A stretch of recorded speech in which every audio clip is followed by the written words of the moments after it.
for me to be able to see these massive mountains, seeing these cascading waterfalls and alpine lakes and skiing all these epic lines in these very remote places. At the end of the day, like for me, like being in those natural spaces is really what makes me human. And I think that is a massive human right.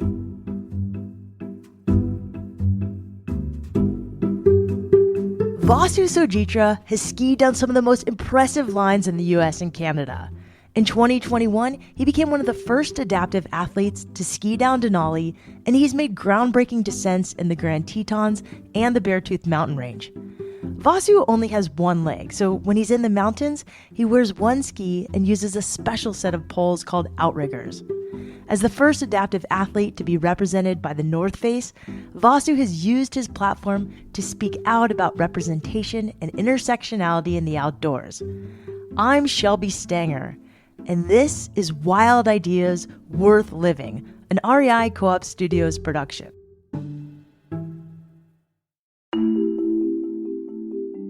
Vasu is best known for skiing, but he actually does a ton of different sports, from skateboarding to mountaineering to soccer. As a natural athlete, Vasu can't keep himself away from trying new things. When Vasu was 9 months old, he was diagnosed with a blood infection called septicemia, and his right leg was amputated during treatment. Vasu was just a baby, and learning to walk with a prosthetic was really challenging. I was very active, and I would break my prosthetic, I would grow out of it, it would become uncomfortable, all that kind of stuff. So we'd have to keep taking it back to our prosthetist. And then I was using a prosthetic from, around 7 to around 9, so only a couple years. And I was mobile, but I was kind of on the tail end of my friends. And so I was kind of just lugging this prosthetic leg around. My amputation's super high, so kind of waddling like a penguin or dragging the leg. And one day in class, my leg decided to not lock at the knee, and I face planted in the corner of a desk and started bleeding. Then I decided from then on not to use my prosthetic leg. I was only using crutches, and it was quite the eye-opening moment for myself, but also my classmates who have never seen someone just use crutches day in and day out. So they were very confused. And yeah, I kind of had to work through that process in school and kind of freaking kids out and not feeling included because of it and getting bullied in other ways. So it was quite the whole process when I was a child. But that's kind of how I stopped using a prosthetic leg and started being more active and mobile, because I'm way more active on crutches. Thank you for explaining that. And I've heard you call them ninja sticks. I do, yeah. It's kind of, I call them ninja sticks to bring a little bit of levity to medical equipment. I feel like every time someone talks about medical equipment, it becomes a little somber. I don't know, that's just my take from my experience. I agree. Yeah, especially working in the disabled space, people talk about their wheelchairs and electric wheelchairs and prosthetics, whatever you name it. It kind of becomes kind of dark quickly, and I'm like, wait a minute. These pieces of equipment actually provide us more mobility. A lot of folks, still use words like wheelchair bound, and I'm like, oh, well, yes, they're kind of like in their wheelchair, but without their wheelchair, they would be kind of stuck at home. So it's actually more mobile and more active and provides more access and opportunities for folks that have disabilities, these pieces of equipment that we've created over time. So yeah, with ninja sticking, it was actually while I was climbing the Grand Teton, maybe like a decade ago now. I think when I was like 23. And my guide and friend at the time was watching me come across what is called Wall Street. And it's like a three-foot ledge with a 2,000-foot drop on one side. And I was just like casually walking with my crutches and placing them very precariously on the edge. And he's like, yo, man, you're like ninja sticking through these mountains right now. And it kind of just stuck around. It kind of just put a smile on people's faces now that I call them ninja sticks. And especially if someone watches me use them on trail or skiing, they start realizing why I call them ninja sticks, because I'm like very aggressive, or my movements are like all over the place, but they're all strategic. And I place them very, athletically, whatever, to make sure that I, can trail run or ski moguls or ski big lines or whatever it may be.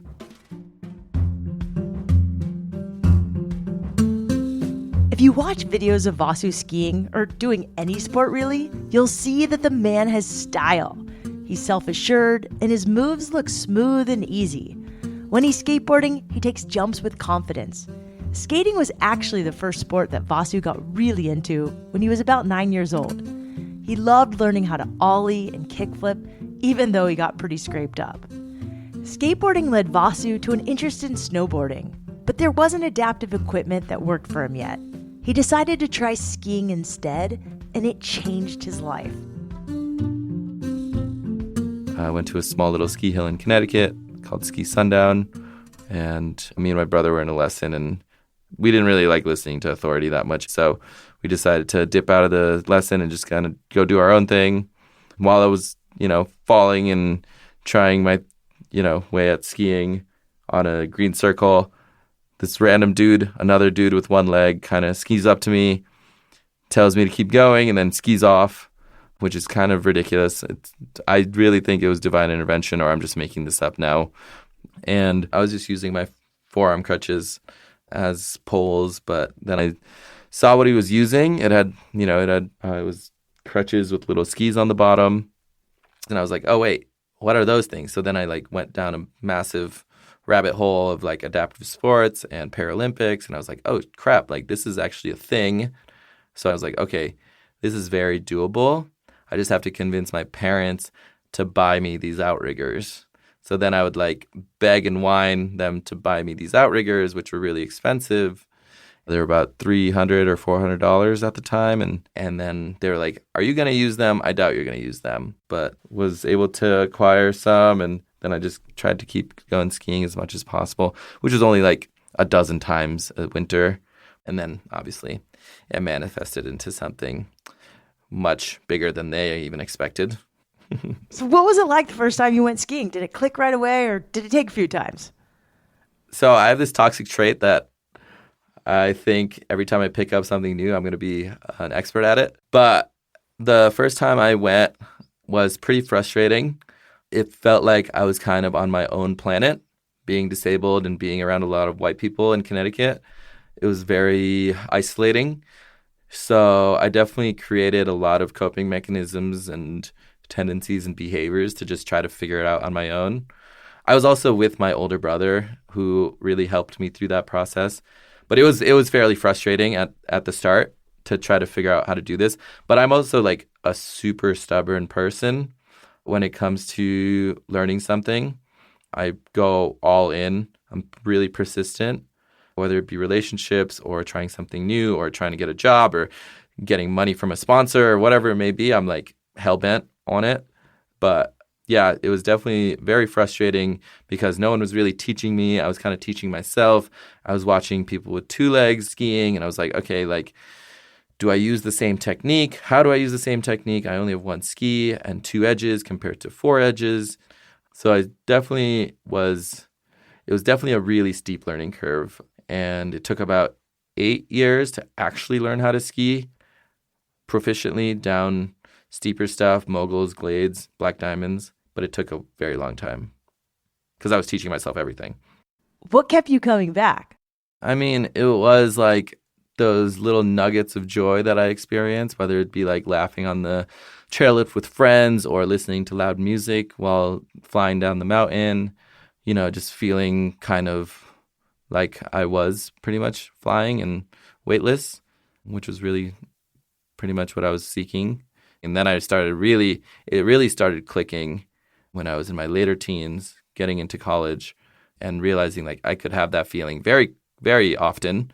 And through some of these techniques I learned from watching two-legged skiers, jumping off things, flying through moguls, flying through trees and not hitting them. So, finding that rhythm, finding that flow and being more connected to the ski and where I was. Vasu continued to ski when he went to college at the University of Vermont. He studied mechanical engineering, but he was also drawn to all the beautiful nature around the city of Burlington. Vasu joined an outdoors club, which helped him get off the computer and go hiking, camping, and kayaking. A few of his engineering friends joined the club too, and they helped Vasu build custom adaptive equipment. I was really excited about more backcountry experiences. A lot of my close friends were really wanting to get more out into the backcountry because we were seeing all these films of people like skiing big lines and ski touring and all that stuff. So, we decided to try our way at that. But obviously there wasn't equipment made for me to be able to do that. So we were like trying to figure that out. So your friends had to help you design something that would work so you could do it. Yeah. My outriggers are my crutches with little skis on the bottom that I use when I'm alpine skiing or downhill skiing. And then, for ski touring, I would attach this pretty much a snowshoe, little like tiny little foot by foot size snowshoe that would go on the bottom. And that would have enough grab and enough surface area to be able to stay on top of the snow and grab the snow enough. Yeah, that was kind of what we figured out in college and using our engineering brains to make that happen. That adaptive equipment turned out to be very influential for Vasu, and he ended up pursuing a career as a full-time athlete. When we come back, Vasu talks about going pro, his activism in the outdoor industry, and what he loves about being out in nature.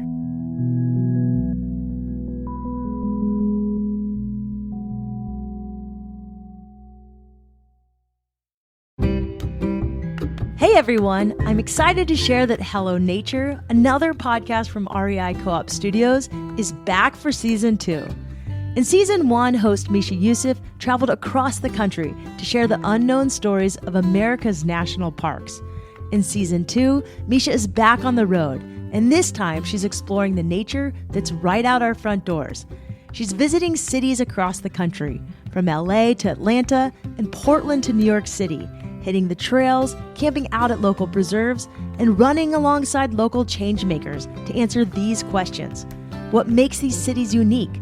Who is doing the work to redefine how we get outside? And how can we get involved? If you're looking for a podcast to inspire you to chase adventure in your own backyard, this is it. Make sure you tune in to Hello Nature Season 2 wherever you listen to podcasts.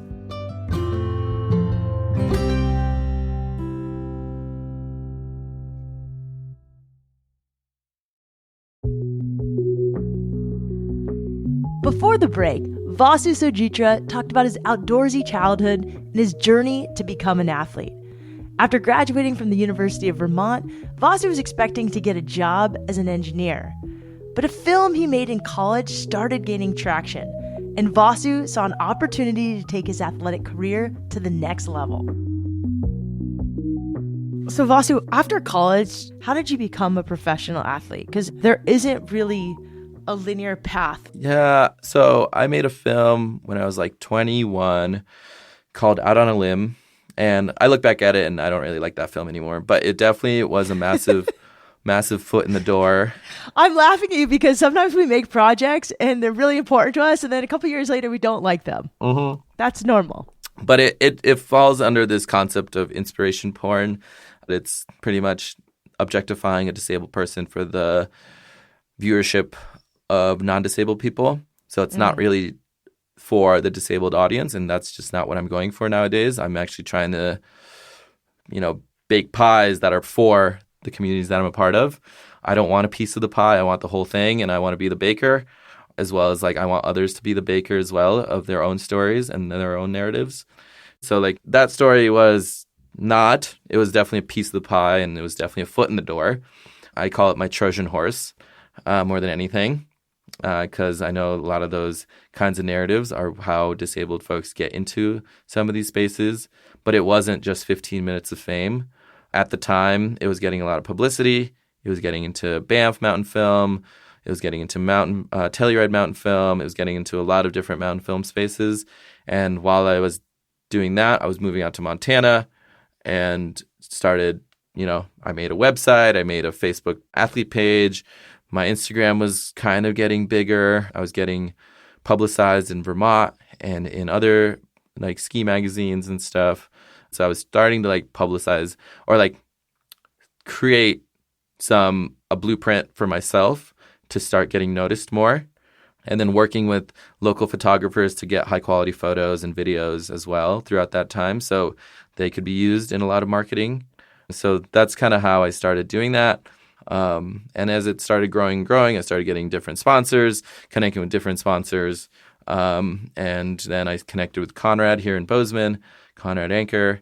And he love Conrad Anker. Oh, we all love Conrad Anker. Yeah, he's a weirdo, but I love him. He's definitely a mentor of mine.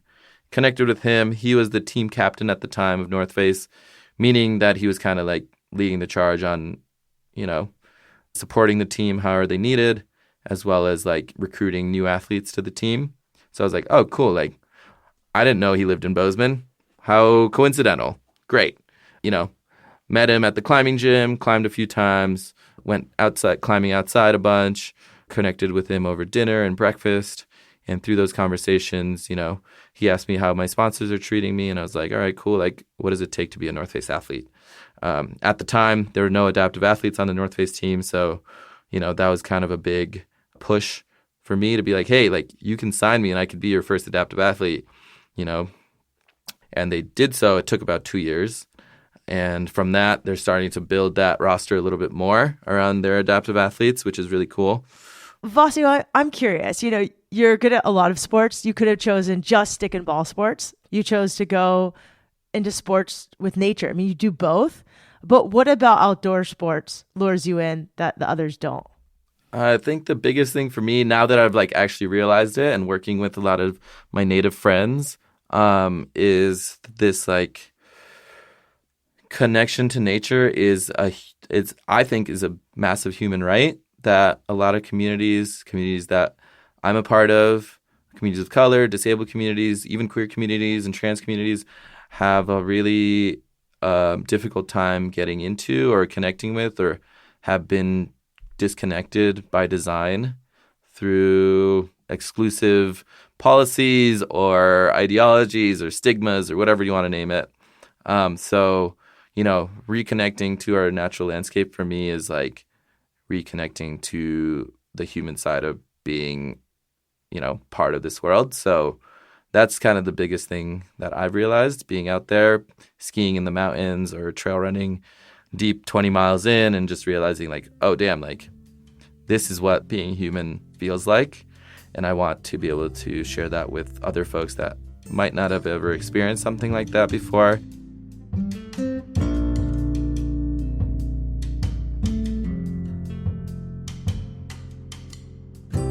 These days, Vasu spends a lot of time mentoring athletes, specifically those who identify as disabled, BIPOC, and queer.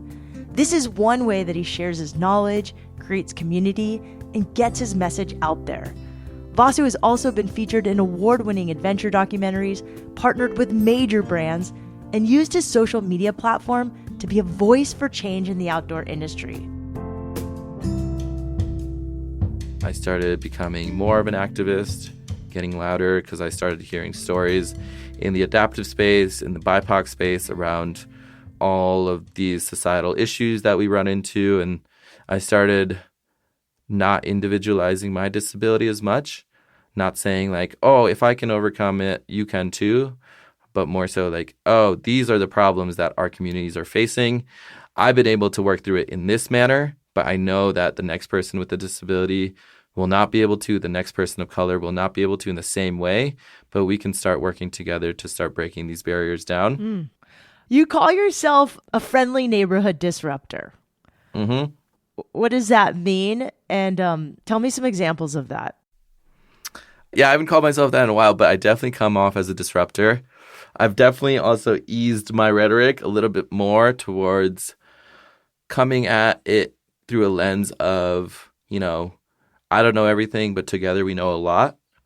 Not coming off as arrogant or entitled in my ideologies. So this is really funny. I was at an event and one of my friends, he was on this panel around human-powered mountaineering. And he's like, Vasu, like, why are you not part of this? I thought you would be here for this panel, right? Like, you would be on stage with me. And I was like, nah, whatever. Like, and then he's like, let me like see if I can get you on the stage and whatnot. So I was like, cool, yeah, whatever. Like, I'm not going to say no to being able to speak, about a lot of these issues. And he got me on stage, and on stage I pretty much called out the event for me being the only disabled person there, for being a company that's pretty world-renowned. I'm like, this is not acceptable. So, gonna be talking with them on the back end to be able to make sure next year's event and some of their events coming up are highlighting adaptive athletes that are, innovative and disruptive and, building community and connecting people, all these things that many of us really care about in the outdoor space. So, yeah, I tend to kind of do that pretty frequently, especially in the outdoor space, because the outdoor space is like light years behind the fashion space, light years behind a lot of different spaces. And especially in the snow sports space, that's even farther behind so many other spaces when it comes to access and inclusion. So that's kind of where I start really ruffling feathers and stirring the pot. So who's doing it right? Like, what is going well in the adaptive space? What sports are doing well? What brands are doing well? What are people doing well? And then what can really be improved on? So as for, like, specifically adaptive or like intersectional, BIPOC? Well, I think that's kind of what's cool is you're not just fighting for rights for people who are adaptive athletes. You want everybody to be able to go outside and enjoy these sports. Yeah, I want like the trail to look like America. America is very, very diverse.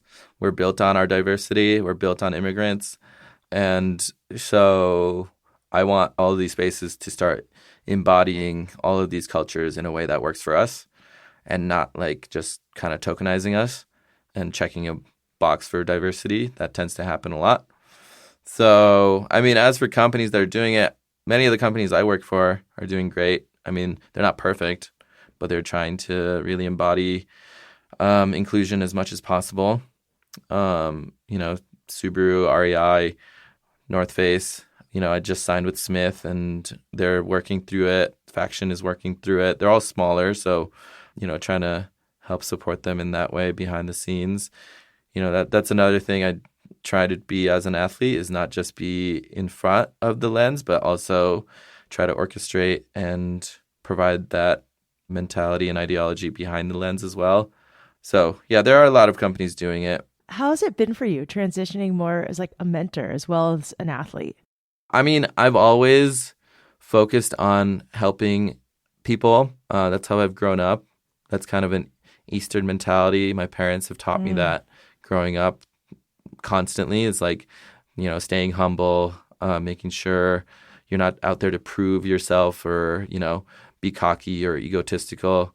So, that's been a big thing. And as I started involving myself in the adaptive space, in the BIPOC space more and more, I started noticing that narrative happening more and more, that it's not an individualized effort, it's a collective effort.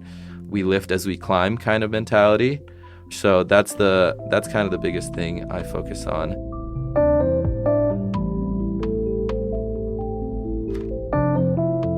In addition to mentoring up-and-coming athletes, Vasu also co-founded the Inclusive Outdoors Project. The organization leads clinics in mountaineering, skiing, ice climbing, and more. Their goal is to create more space for members of marginalized communities in nature. You can find out more at inclusiveoutdoorsproject.com. Vasu, thank you so much for coming on the show. If you want to see what Vasu is up to, you can find him on Instagram at Vasu_Sojitra. That's VASU_SOJITRA.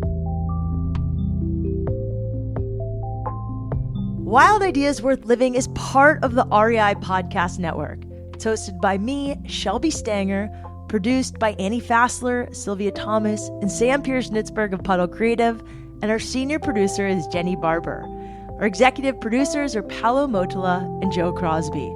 As always, we appreciate when you follow the show, rate it, and review it wherever you listen. And remember, some of the best adventures happen when you follow your wildest ideas.